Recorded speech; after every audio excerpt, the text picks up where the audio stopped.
Hello teachers, in this video I'm going to show you how to use Notion for lesson planning and cut down significantly on lesson planning time. How to embed all of your links, videos and all of your materials in Notion so that you don't have to fumble around with links and books and etc. during your lesson. You will have everything organized and centralized in one place only and not have to use your login details to all of your accounts, YouTube, Gmail, Canva, on a public computer of a classroom or whatever, because you can log into Notion only and have everything right there. So if you want to learn how to cut down on lesson planning time and have everything in hand, keep on watching. And if you like this content, don't forget to give it a like, a thumbs up, and subscribe to the channel if you want to see more of this. That's going to help me stay motivated to keep doing this content for you guys. Let's go ahead. Okay, so first things first, if you've never used Notion before, you're going to want to start by registering and creating an account. And that's going to take you to this page. So this is what you will see when you first start using Notion. And it's just gonna give you a few tips and tricks on how to use it. If you already use Notion, you can go to the workspace that you already have set up. You can see here that I have my workspace and my personal space. So in my workspace, I have all of my work stuff and I have different pages. But if you already know how to use Notion, then you don't need to learn how to create a new page, I suppose. So I'm gonna direct the first part of this tutorial on how to create a page in Notion. So I'm gonna go back to this one, which is an empty workspace that I just created, and you are gonna have these lists here, and obviously you can adjust it, you can delete, get rid of anything that you don't want. You can have a look, you can explore a little bit, see if you want to use these templates. What I'm going to do is teach you how to create a new page. So you have two options. You can either click here or down here where it says new page. And that's literally going to give you a blank page. I'm going to title this lesson plan because that's what we're going to do. And I'm going to start with an empty page because if I click any of these things here, it's going to give me a template and I'm going to have to work with what is already there. That's not what I want. I want to personalize mine to have exactly the things that I want it to have. So I can either go with empty or empty with icon. The difference is that if I go with empty with icon, it's going to give me an icon here. So if you click it, you can change to whatever emoji icon you want. So let's maybe go with this one because it's a lesson plan. And there we have it. I have a page, and if I click here, it's gonna open it as a full page like so, and we're gonna start adding things to it to start making our lesson plan. So first things first, what we need to do is create a database.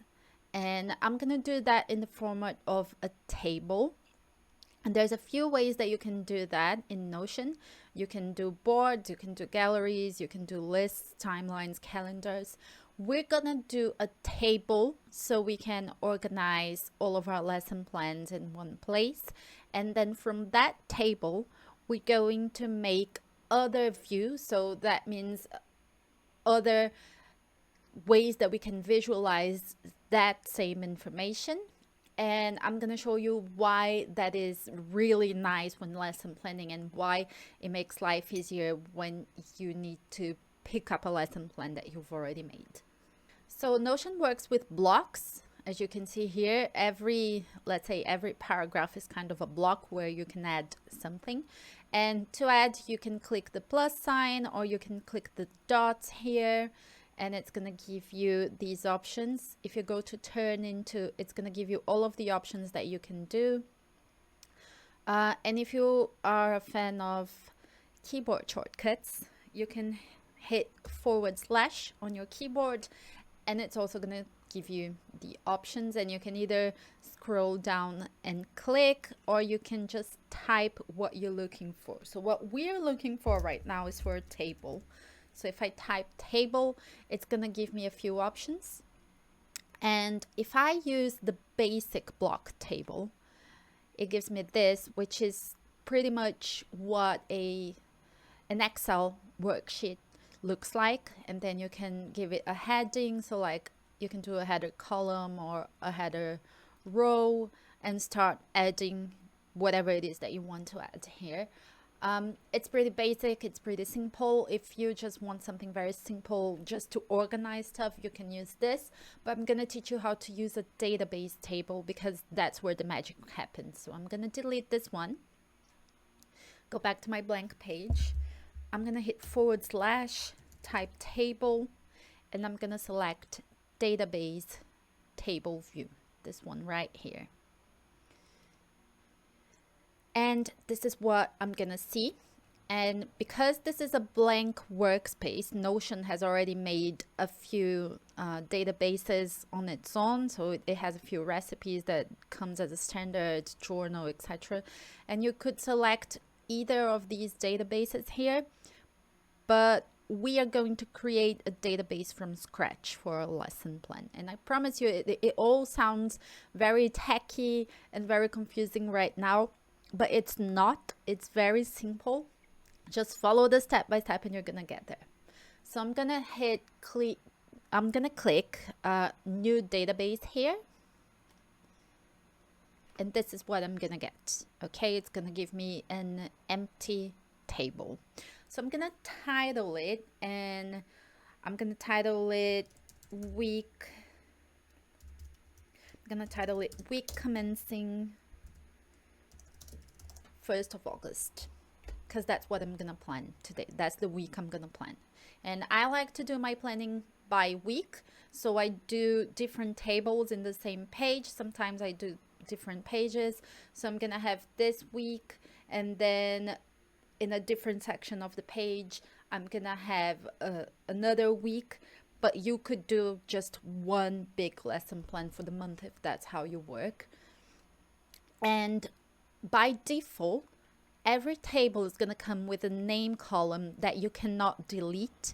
Reason being that anything you put here is going to create a page. So anything you put here is going to work sort of like a hyperlink that's going to take you to a new page, right? So you can rename it, and I'm going to rename it lesson and just get rid of it. But you can't delete it. You can also reposition it. You can drag it across and put it in a different place in your table, but you can't get rid of it. You need necessarily to have a column that's gonna have a page. The second column that it's gonna give you by default is a text column, and you can delete it, or you can rename it, or you can edit this this column. I am gonna use it because I will have tags on my lesson plan, so I'm just gonna use it the way it is given to me. And I'm gonna right click, edit property, and it's gonna give me this side panel right here, and I'm gonna add options to it. So if you look here on type, if you click it, you're gonna see that there's different types of columns that you can select. A text is just a simple text. You can add numbers, you can add a select, which is gonna give you a drop down, and it's just one option per column. Multi-select, which is what we have by default, where you can select multiple tags. A status, that's gonna by default give you like the to-do, finished, in process status. Date, person. If you are working with a team in Notion, you can add the name of the person that is on your workspace, and that's kind of gonna tag them. So it's gonna give them sort of a nudge via email or whatever type of notification you have selected. I am using it just for myself, so it doesn't make a difference for me. You can make a files and media column, checkbox, URL, email, phone, and there's some advanced ones with formulas, relations, edited, and there's loads of advanced stuff that you can do with Notion. You can make it like, if you're really good with Excel, you're probably gonna find it pretty easy. You can make like automatic equations and calculations, but that's not what we want, even because we're English teachers. This is an English lesson plan, so as you can imagine, I'm not good with numbers and I'm definitely not good with Excel. And another reason why I use Notion is that it is easier to use than Excel. So I'm gonna leave it as a multi-select because that's what I want. I want to be able to select multiple options for this column, and I'm gonna start adding my options. This one I'm gonna name skills because that's what I'm gonna do with this column. I'm gonna add all of the skills so I know which ones I'm working it for each lesson I'm planning. I'm gonna click add option and I'm gonna start adding reading,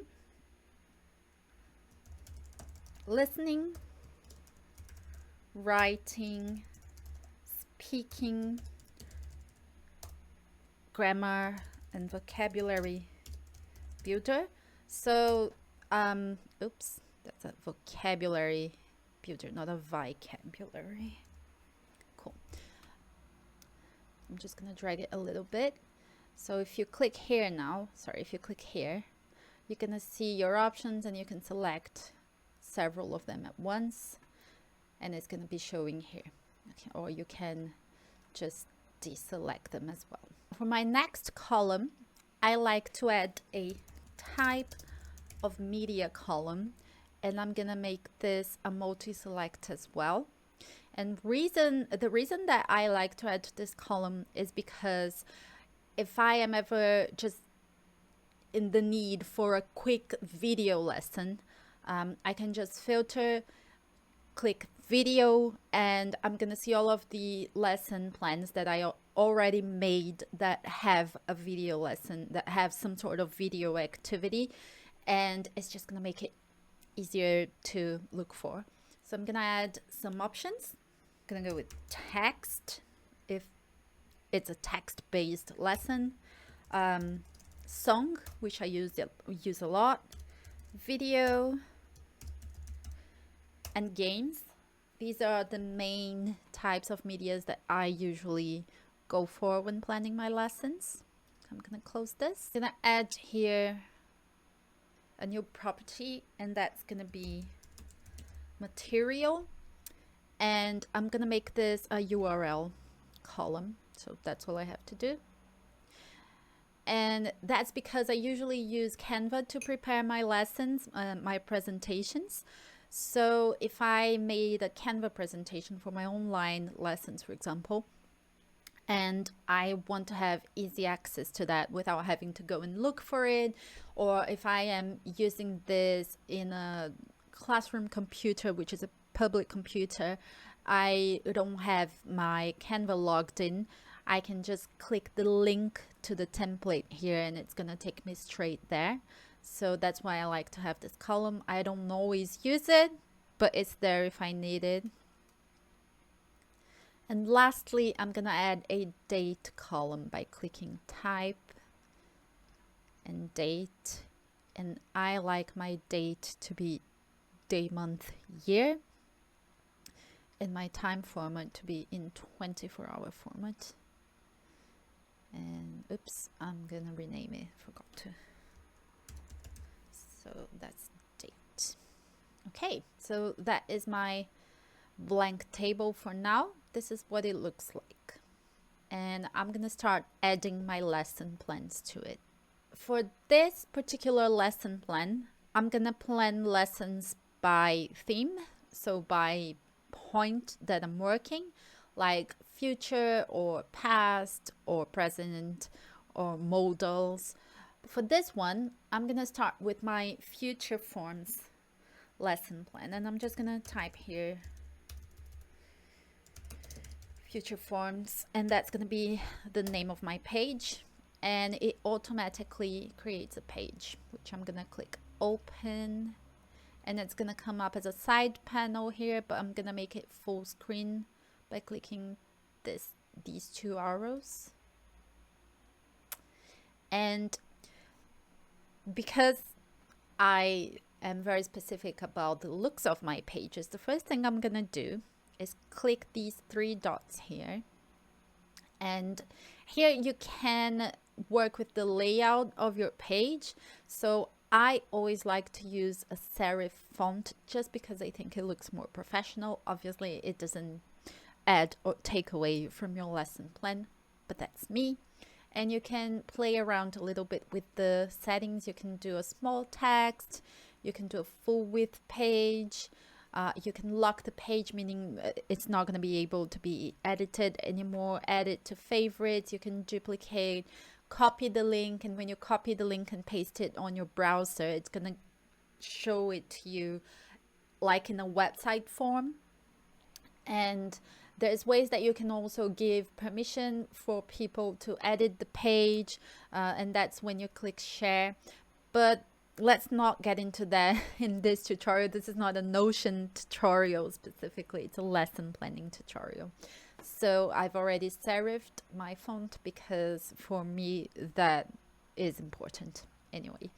And I'm gonna start planning my lesson.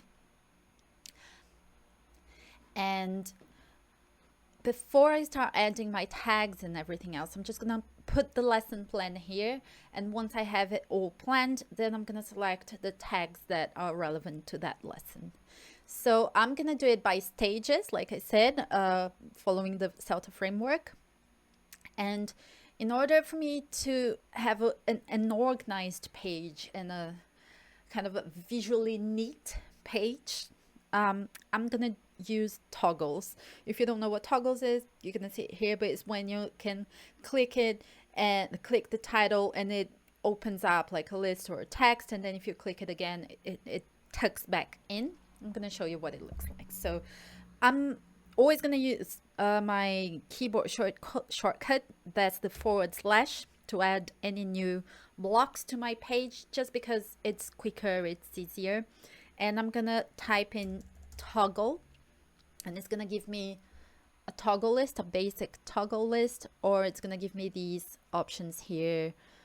I'm gonna choose toggle heading 1 because I'm gonna organize my page by headings and subheadings. So toggle heading 1. And my first stage, the first stage of any lesson is always the lead in or warm up, right? And if I click here, it's gonna open my toggle, and I can start adding blocks within this toggle here. Okay, so I'm gonna click on the empty toggle block. I'm gonna hit / and I'm gonna add a subheading to my toggle. So I'm gonna click heading, and I'm gonna do heading 2. And I like to start my stage by defining the aim and interaction of that stage. So if I go to the next block and hit / I'm now going to do a bullet list.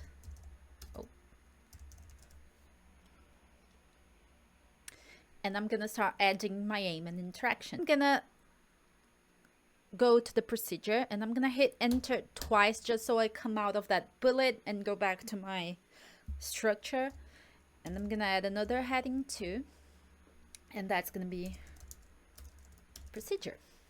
And that's my first stage. So you can see now the reason I do toggles is because if I do this now, it's very neat and tidy, and I can open it and look at it, or I can tuck it back in. So I'm gonna go ahead and finish adding my toggle headings, my heading 2, and my bullets for the rest of the stages. So I'm gonna have a controlled practice, then a freer practice, and a delayed feedback stage.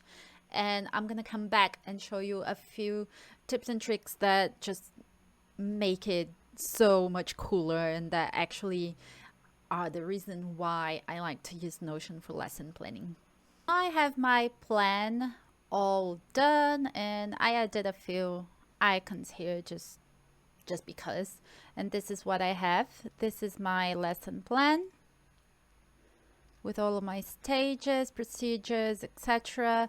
And I did this just by adding toggle heading 1 and then heading 2 to make the subheadings here, bullets, In this one, I added a numbered list within my bullet, and I can just toggle everything back in, fold it back in, and then it just makes it easier to see, and I can just open up my stage, like my lead in, and not look at the other ones because it gets me all confused.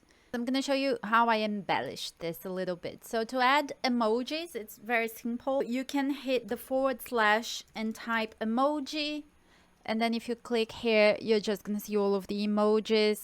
Emojis? What is an emojis? Emojis. And you can just pick and choose, like, whatever. And you can do this anywhere. And I like to also add icons to my page, so it shows up on the table and it looks cute. I'm gonna add an icon for the future form, a crystal ball. And you can add a cover to your page as well. If you click add cover and then change cover, you can do just colors, or you can do like any image that you can search on Google, like, I don't know, which, because we're talking about future, I guess. I'm not sure. And just add it here, or you can upload your own image, link it. You can play around with it. And I'm gonna start adding my tags to this lesson, and I'm gonna go with speaking, reading, and grammar. That's what I'm gonna be working in this lesson. This lesson is gonna be on the 1st of August. And the material is gonna be a Canva presentation. I'm gonna show you the presentation now. This is the presentation I'm gonna use for that. And I'm just gonna grab the link. So because it's me that will be using it, I'm just gonna do anyone with the link and edit, copy the link, go back to Notion, and I'm gonna paste it here. And that's it. And if I want to, I can, if I click edit, I can type Canva. Gonna be linked, it's hyperlinked, but I don't see the entire link here. I just see the name of it. You can see it here, it's hyperlinked. And if I click it, it's gonna take me straight to my browser to open this, and I don't have to log into Canva. The type of media I'm gonna use for this one is text, and text only. I don't have any other type of media for this lesson specifically. And now I have my lesson plan, my future lesson plan. And if I go back here to my table, this is what it's gonna look like. Okay, so I know I have the future. I know which skills are in this lesson, the type of media. My material is right here. I can just click it and the date. And now when I open it, it's gonna come up as the side panel here, or I can make it full screen, like so.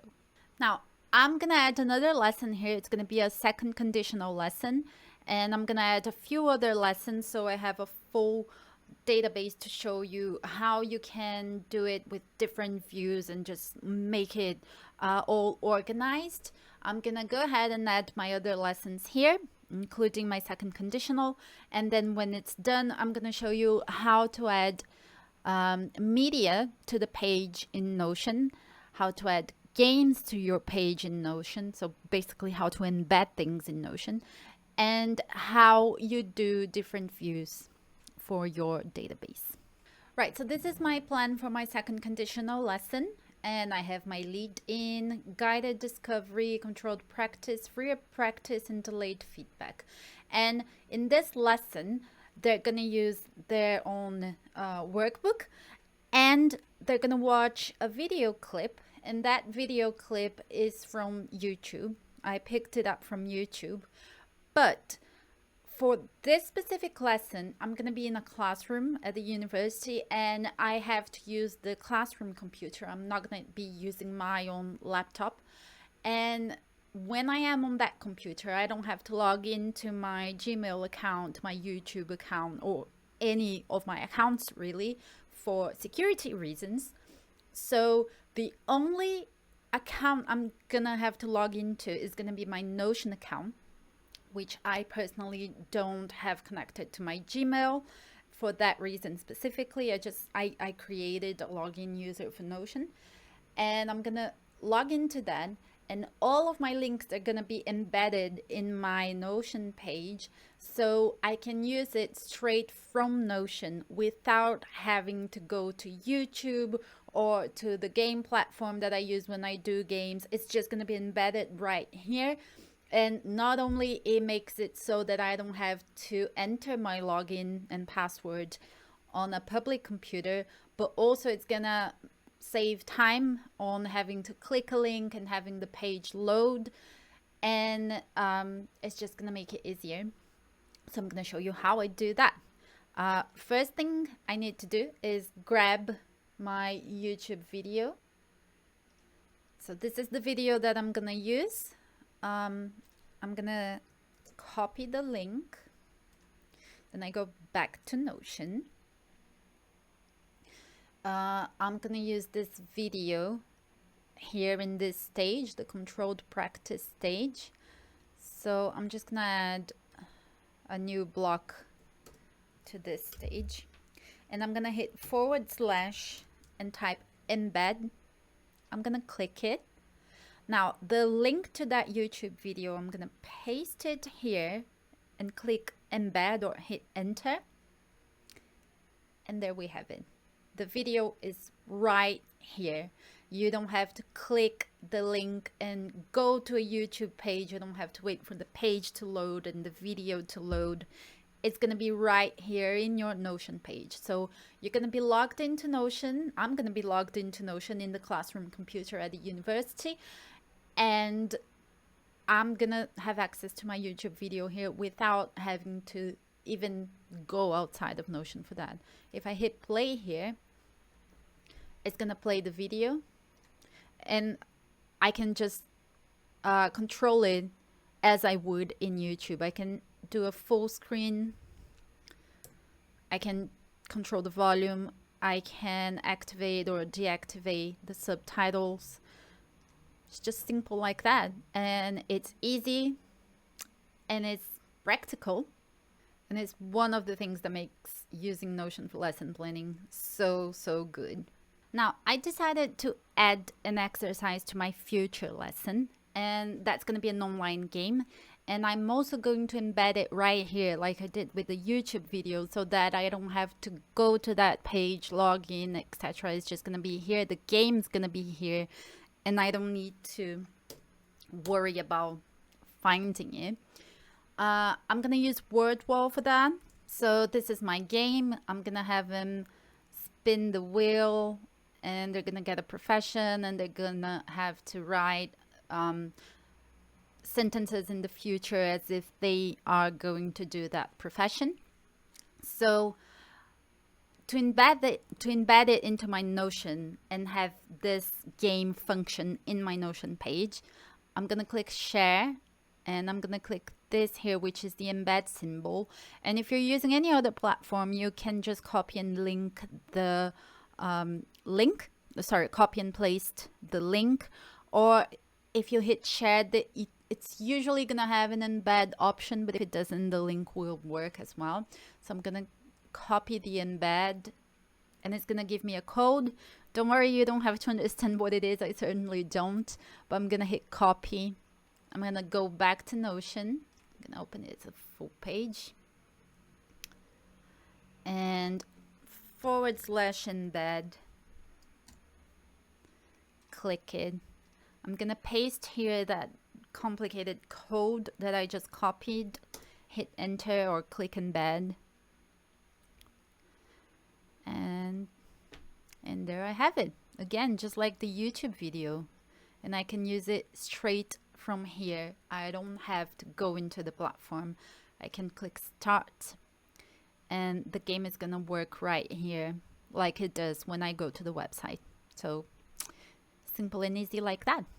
Now that I already have a few lessons here, I can show you what it's going to look like in different views and why that is so helpful. So where I have table here, which is the current view that we added, you're going to see to the right, there's a plus sign. And if I click it, you can choose the type of view that you want. And I'm going to start by showing you how the board view works, because that is something that I use very, very much. So if I click board, and I'm going to close the side panel here, you can see those tags that we added, the skills tags. Now in the board view, everything is separated by tag. So say I'm in a pinch, I need to sub for another teacher and it's a last minute thing. I didn't get time to prep my lesson. I just know that I need to do a grammar lesson. I can come to my board view and I can look at all of the lessons that I have that are tagged as grammar and pick the one that I want to use. And usually my lesson plans, because I do it by week, it will not have like a long list, but when I plan by month, it's going to have a long list of grammar activities and lesson plans. Or if I need a listening one, same thing, I can just look at the tag. And that's it. It's a no-brainer. It makes it so much easier. And it just, when we're lesson planning, there's so much involved in it, and it's so time consuming that anything that we can do to make it easier, to cut down on time, is just a no-brainer. I'm gonna take it anytime, and this is one of those things. Another view that I usually add to my lesson plans is if I click the plus sign again, I choose calendar, and it's literally gonna show me a calendar, and it's gonna show me when my lessons are planned for. So these lessons here were lessons that I did in the past, and they are here. And the lesson I have planned for the 1st of August is here. The lesson I have planned for the 3rd of August is here. This is how I plan my lessons in Notion. Easy, quick, simple. It makes my life easier. It makes my organization so much more effective. And let's be honest, lesson planning is not the most fun part of our teaching jobs, at least not for me. I don't think I know any teachers who thoroughly enjoy lesson planning. And this platform, Notion, just makes it easy not only to plan, but afterwards as well, when you need to look for your lessons, when you need to find your plans, it's just all there.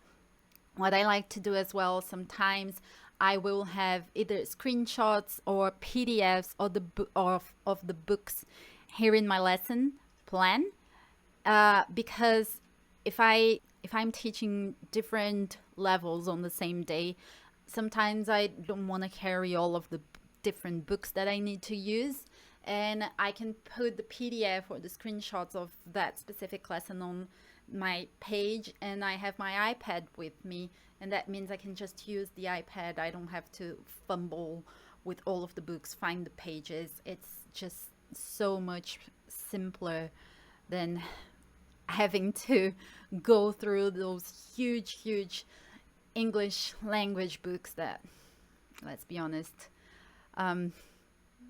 we don't even usually use all of it. And that's gonna do it, guys. This is my Notion for lesson planning tutorial. I hope you liked it. I hope it helps you save time as it helps me save time. And if you liked it, just let me know down below if there's anything else that you'd like me to help you with. You know where to find me. You can send me a comment. Follow me on Instagram, where I share daily tips and tricks on how to make your life as a teacher easier and much more effective, so your students love you and so you have fun as well as your students when you're teaching. I'll see you guys next time. Bye.